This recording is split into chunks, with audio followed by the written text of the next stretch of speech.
Hello everybody. Now our next topic is partnership deed.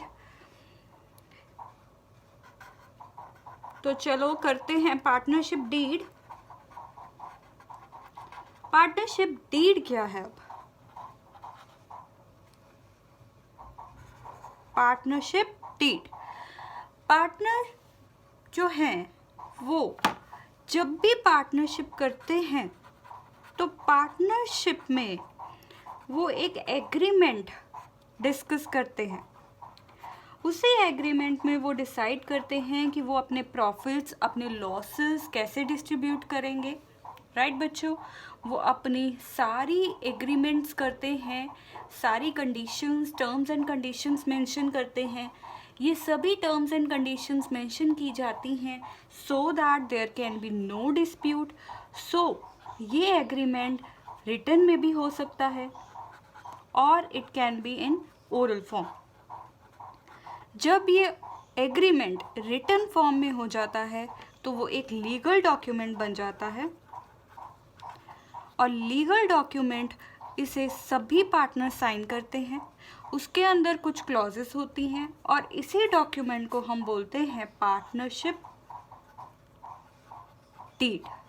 ठीक है बच्चों, जो एग्रीमेंट पार्टनर्स के बीच में होता है उसके अंदर कुछ टर्म्स एंड कंडीशंस होती हैं जिन्हें सभी पार्टनर्स रिटन में लीगल फॉर्म में साइन करते हैं.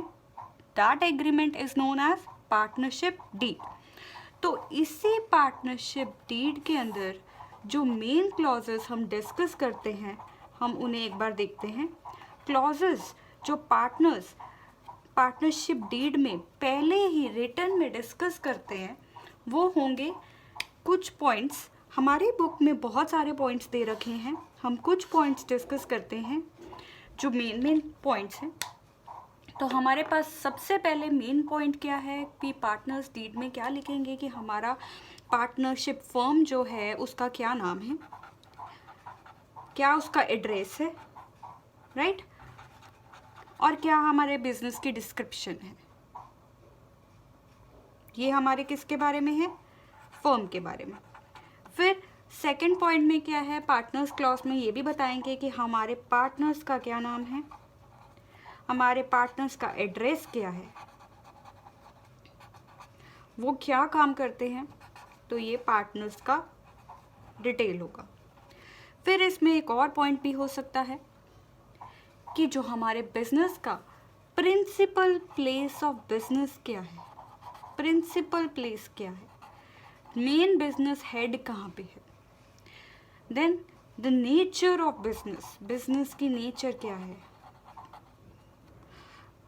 जो ये हमारा फर्म है वो किस बिजनेस को कंटिन्यू करने के लिए बना है. देन उसमें बता सकते हैं हम date of partnership, date of commencement of this partnership, हमने पार्टनरशिप कब की, किस दिन को ये हमने स्टार्ट किया. नेक्स्ट इंटरेस्ट ऑन कैपिटल, अगर हमारी डीड के अकॉर्डिंग इंटरेस्ट ऑन कैपिटल मिलेगा तो कितना मिलेगा, अगर है तो कितना है. 7th point is interest on drawing, अगर हम अपने पार्टनरशिप फर्म में से कोई पैसा निकाल के लेके जा रहे हैं अपने पर्सनल यूजेस के लिए तो हमें भी तो इंटरेस्ट भरना पड़ेगा. तो वो इंटरेस्ट ऑन ड्राइंग क्या होगा. And then next point can be हमारी प्रॉफिट शेयरिंग रेशो क्या है, हम किस रेशो में प्रॉफिट और लॉसेस को शेयर करेंगे. ठीक है जी. नेक्स्ट क्या हो सकता है, हमें कितना लोन पे इंटरेस्ट मिलेगा, इंटरेस्ट ऑन लोन क्या है.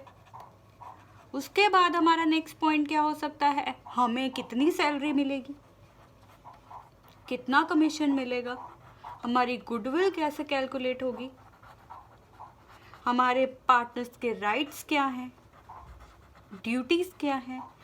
ये सभी कुछ हम पार्टनर्स के.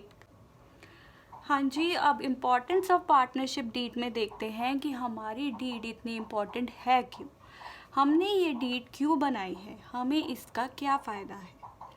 सबसे पहला पॉइंट है कि जब हमारी डीड में everything is written about the firm, that how the firm will share the profits, what are the terms and condition, what are the rights and duties of partners. तो हर चीज़ जब पहले ही डिस्कस हो जाती है तो हमारी पार्टनरशिप में कभी भी डिस्प्यूट्स नहीं होते, हमारी पार्टनरशिप में डिस्प्यूट्स नहीं होते। सेकेंड पॉइंट क्या है कि पार्टनरशिप डीड में हमारे पार्टनर्स को पहले ही उनके राइट्स, उनकी ड्यूटीज़ और उनकी लायबिलिटीज़ को डिस्क्राइब कर दिया जाता है। ठीक है बच्चों, जब एक डीड रिटन फॉर्म में आ जाती है तो ना तो हमारी फर्म में डिस्प्यूट्स होते हैं और उसके अंदर हमारे जो पार्टनर्स हैं उन्हें अपने राइट्स, ड्यूटीज़ एंड लायबिलिटीज़ पहले ही डिस्क्राइब कर दिए जाते हैं। तो अगर हमारे पास सपोज जो ये हमारे पास पार्टनरशिप डीड है, हमने जो भी डिसाइड किया ओरली कर लिया, बाद में क्या हुआ, एक पार्टनर आया, let one partner be A, other partner is B. A ने कहा कि मैंने तो कहा था कि हम पार्टनर्स में प्रॉफिट्स इक्वली डिस्ट्रीब्यूट करेंगे, लेकिन बी कहता कि मैं तो इस फर्म में बहुत टाइम इन्वेस्ट करता हूँ, मैं तो इस फर्म में सारा दिन बैठा रहता हूँ, लेकिन मुझे क्यों इक्वल शेयर दे रहे हो, मैं तो तीसरा हिस्सा लूँगा शेयर में, मतलब कि तीसरा हिस्सा मेरे को मिलेगा और तो एक हिस्सा ले, क्योंकि मैं तो तेरे से 3 गुना ज़्यादा काम कर रहा हूँ। तो ये कहता हमने तो पहले ही डिसाइड किया था हम इक्वली डिस्ट्रीब्यूट करेंगे। ये कहता ऐसे कैसे कर लेंगे, हमने तो डिसाइड कुछ रिटर्न में किया ही नहीं। तो यही मेन ड्रॉबैक रहा है कि पार्टनर्स आपस में कन्फ्लिक्ट करने लग जाते हैं। जब हमारे पास रिटर्न में कोई भी इंफॉर्मेशन नहीं होती तो हमें कॉन्फ्लिक्शंस फेस करनी पड़ती हैं। तो अब हमारे पास क्या रेजोल्यूशन है, no partnership deed, then what we have to do.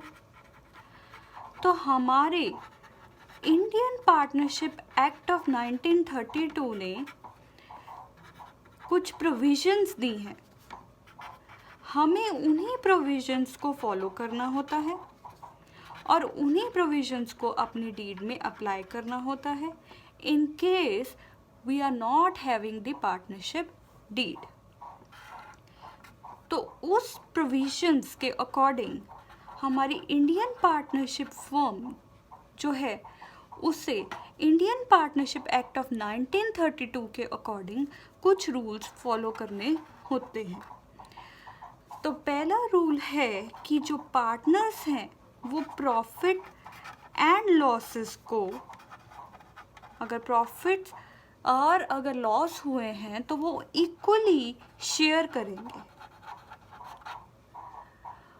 ठीक है, तो सबसे पहला प्रोविज़न वो क्या कहते हैं कि इन केस अगर हमारी फर्म में डीड नहीं है तो हमारे पार्टनर्स को प्रॉफिट एंड लॉसेस को इक्वली डिस्ट्रीब्यूट करना होगा।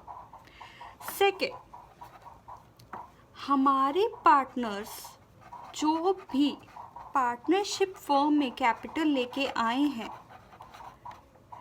उन्हें उस कैपिटल पे कोई इंटरेस्ट नहीं दिया जाएगा। थर्ड, अगर हमारे किसी भी पार्टनर ने अपनी पार्टनरशिप फर्म में से कोई भी पैसा निकाला है फॉर पर्सनल यूज़ तो उसे कोई भी इंटरेस्ट ऑन ड्रॉइंग नहीं चार्ज किया जाएगा। फोर्थ, अगर किसी पार्टनर ने हमारी पार्टनरशिप फर्म को कोई पैसा एडवांस दिया है, लोन पे दिया है, तो उसे 6% पर एनम के हिसाब से उसे इंटरेस्ट प्रोवाइड किया जाएगा। Third, the next topic remuneration. Remuneration means जो उनकी सैलरीज हुई, कमीशन में दिया जाता है उन्हें, तो अगर हमारे पास पार्टनरशिप डीड नहीं है तो ना तो किसी पार्टनर को रेमुनरेशन दिया जाएगा, ना ही कोई कमीशन दिया जाएगा, मतलब उसे कोई सैलरी, कोई कमीशन, कुछ भी नहीं मिलेगा। And the last point, admission of a partner. कोई भी नया पार्टनर एक फर्म में तब तक नहीं आ सकता जब तक सभी जो ओल्ड पार्टनर्स हैं वो उस नए पार्टनर के लिए एग्रीड ना हो। तो ये हमारी कुछ मेन इम्पॉर्टेंट प्रोविजंस थी जिन्हें मैं अब थोड़ा सा रिवाइज करवाती हूँ।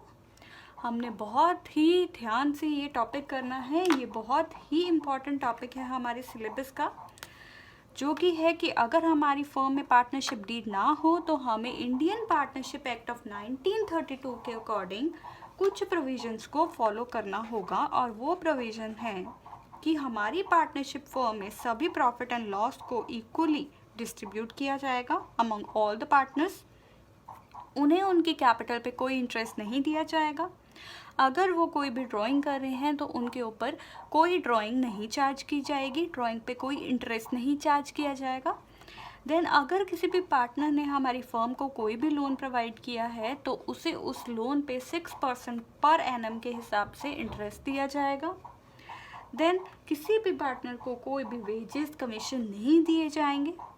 और कोई भी नया पार्टनर हमारी फर्म में तब तक एंटर नहीं कर सकता, तब तक एडमिट नहीं हो सकता जब तक सभी पुराने पार्टनर्स उसके एडमिशन को एग्री नहीं करते। ठीक है बच्चों, तो ये हमारे पास द मेन थ्योरेटिकल पार्ट है इस चैप्टर का, और कल से हम करने जाएंगे the practical questions. So thank you for today, see you tomorrow.